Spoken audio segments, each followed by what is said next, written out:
Bismillahirrahmanirrahim.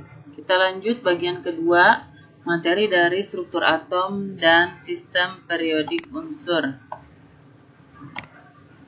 Kita lanjut ya. Kemarin terakhir pembahasan kita adalah tentang lambang atom ya, seperti ini. Lambang atom. Kemudian kita lanjut ke unsur-unsur yang tergolong ke dalam isotop, isobar, dan isoton. Jadi atom-atom yang ditemukan di alam, yang sudah tersusun di dalam tabel periodik maupun yang awalnya ditemukan, itu tergolong ke dalam 3 berdasarkan nomor atom dan nomor massa. Ya, nomor atom dan nomor massa. Ingat ya, nomor atom dan nomor massa di penjelasan sebelumnya. Nomor massa itu angka yang besar, yang seperti ini, yang di atas ya. Nomor atom itu yang bawah ini ya. Nah, atom-atom digolongkan menjadi isotop, isobar, dan isoton. Apa itu isotop? Isotop itu adalah unsur dengan Z sama dan A berbeda. Z sama A berbeda. Z itu apa? Z itu nomor atom yang di bawah ini. Nomor atomnya sama, lihat. Ini contohnya hidrogen 11 dan hidrogen 21. Hidrogen 2H yang ini, yang sebelah kiri dan sebelah kanan, sama-sama memiliki nomor atom sama. Ini disebut dengan isotop. Isotop ya. Kalau ibu biasanya menandainya isotop, angka terakhirnya P. P itu proton. Proton itu sama dengan nomor atom kan. Nah ini, isotop itu yang protonnya sama. Proton itu nomor atom. Yang kedua adalah isobar. Apa itu isobar? Isobar adalah unsur dengan Z berbeda dan A sama. Z berbeda. Ini contohnya, Z-nya berbeda. Nih yang bawah, Z itu apa sih? Nomor atom. Nomor atomnya berbeda, tapi A-nya sama. A itu adalah nomor massa. Nih 40-40. Unsurnya sama atau berbeda? Berbeda, ini kalium 40, ini argon 40. Sama-sama memiliki nomor massa 40, tetapi memiliki nomor atom yang berbeda. Seperti itu. Yang ketiga adalah isoton. Isoton itu apa? Isoton adalah unsur dengan jumlah neutron yang sama. Neutron itu apa sih? Neutron itu kan A min Z. A min Z nomor massa dikurangi nomor atom. Kalau magnesium punya nomor massa 24 dan nomor atom 12, maka neutronnya berapa? 24 dikurang 12. Neutronnya 12. Kalau natrium punya nomor massa 23 dan nomor atomnya 11, maka neutronnya adalah 23 min 11 sama dengan 12. Jadi magnesium dan natrium disebut isoton karena magnesium dan natrium ini keduanya memiliki neutron yang sama. Berapa neutronnya tadi? 12. Seperti itu. Sekarang kita masuk ke tabel periodik modern. Ini apa? Kalian sering lihat pasti ya, ini adalah tabel periodik unsur. Kita belajar bagaimana sih cara baca tabel periodik unsur. Nah, ini lihat. Ini dari yang sini tertulis 1A sampai 8, ini disebut dengan golongan. Jadi kolom yang ini 1A, kolom 2A, kolom 3B sampai kolom 8A ini disebut dengan golongan. Kemudian yang kedua ada yang disebut dengan periodik. Periodik atau periode ya. Periode ini yang bentuknya horizontal. Jadi ke sini ke kanan. Dia horizontal dengan helium. Kemudian lithium, Li, Be, dia horizontal dengan BCNOFNE. Nah, ini artinya satu periode. Periode 1, periode 2, periode 3, periode 4, periode 5, periode 6, dan periode 7. Jadi membaca tabel periodik itu berdasarkan golongan dan periodik. Nah, dalam tabel periodik sendiri ada golongan. Yang pertama golongan utama. Golongan utama itu disebut dengan golongan A ya. Golongan A yang mana? Yang ini. Golongan 1A, golongan 2A, 3A, 4A, 5A, 6A, 7A, dan 8A. Itu golongan utama.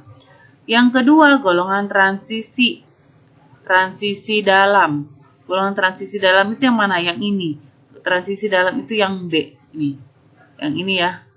Dimulai dari 3B, 4B, 5B, 6B, 7B, dan 8B. Ini 8B ada 3 kolom. Kemudian ada juga yang disebut dengan golongan transisi luar. Transisi luar ini yang ini. Ini golongan transisi juga tapi ada di luar. Nah, golongan transisi luar itu terbagi menjadi 2, lantanida dan aktinida. Ini golongan lantanida, ini golongan aktinida. Seperti itu. Nah, di dalam tabel periodik ini memberikan informasi ke kita banyak banget ya.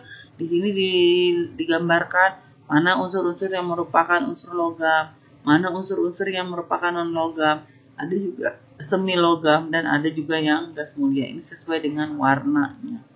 Di sini juga dapat informasi nomor atomnya.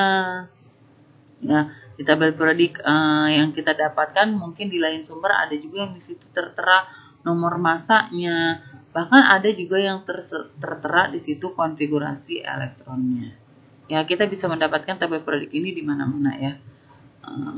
Seperti itu. Nah, penyusunan tabel periodik ini dari unsur-unsur yang ditemukan di alam tidak serta-merta tiba-tiba udah jadi begini. Ya, jadi awalnya tidak seperti ini ya. Penyusunan unsur-unsur yang ditemukan di alam itu awalnya tidak serapih seperti ini, gitu kan. Bahkan dulu ini unsur-unsur yang ini belum ada nih. Ini tapi ditemukan sudah akhir-akhir ini, seperti itu. Nah, itu awalnya periodik unsur sebelum menjadi tabel periodik seperti yang sekarang itu ada perkembangannya. Pertama, awal-awal itu unsur-unsur yang ditemukan di alam hanya terbagi menjadi unsur logam dan non-logam. Hanya ada 2 kelompok. Tapi kemudian ditemukan banyak unsur-unsur yang ditemukan di alam itu semakin banyak. Sehingga ketika logam-logam dikumpulkan menjadi satu kelompok logam dan yang non-logam menjadi satu kelompok non-logam, banyak perbedaan sifat. Kemudian berkembang kembali menjadi sistem yang disebut dengan triad yang ditemukan oleh Dobereiner. Nah, Dobereiner ini mengumpulkan unsur-unsur tersebut menjadi kelompok-kelompok yang terdiri dari 3 unsur. Satu kelompoknya terdiri dari 3 unsur. Nah, kemudian dikembangkan lagi oleh Octave Newlands, disebut teori Octave Newlands karena Newlands ini mengumpulkan unsur-unsur yang ditemukan di alam pada saat itu yang jumlahnya semakin banyak, berjumlah 8. Jadi 1, 2, 3, 4, 5, 6, 7, 8, kelompokkan lagi menjadi 8 lagi, disusun lagi 1, 2, 3, 4, 5, 6, 7, 8 lagi, dan satu kelompok seperti itu. Kemudian dikembangkan lagi oleh Mendeleev. Mendeleev ini sudah mulai mengelompokkan unsur-unsur yang ditemukan pada saat itu sesuai dengan kenaikan atom. Sama seperti sistem periodik modern yang kita gunakan sampai saat ini, yang saat ini juga tersusun ke dalam tabel periodik yang tadi kita lihat ini ya. Nah, ini sudah disebut dengan tabel periodik modern. Siapa penemunya? Ya. Henry Moseley ini menyempurnakan klasifikasi unsur yang sudah disusun oleh Mendeleev. Mendeleev saat itu juga sudah menyusun berdasarkan kenaikan atom. Jadi atom modern itu unsur-unsur dalam satu periode disusun berdasarkan kenaikan nomor atom, dan unsur dalam satu golongan disusun berdasarkan kemiripan dalam sifat dan kimia. Itu yang sudah ada di tabel periodik sekarang. Nah, seperti ini. Ya. Ini berdasarkan kenaikan nomor atom. Mana kenaikan nomor atom? Nah, ini pertama hidrogen 1, 2, helium ya di sini, helium di sini. Helium 2, terus 3, 4, 5, 6, 7, 8, 9, 10, 11, 12, 13, 14, 15, 16, 17, 18 dan seterusnya. Jadi berdasarkan kenaikan nomor atom disusun secara periode. Nah, terus ke samping diurutkan. Nah, yang dalam satu kolom ini berarti dia disebut dalam satu golongan. Dalam satu golongan. Seperti itu. Kalau dalam satu golongan berarti dia memiliki sifat fisika dan sifat kimia yang sama. Seperti itu. Ya.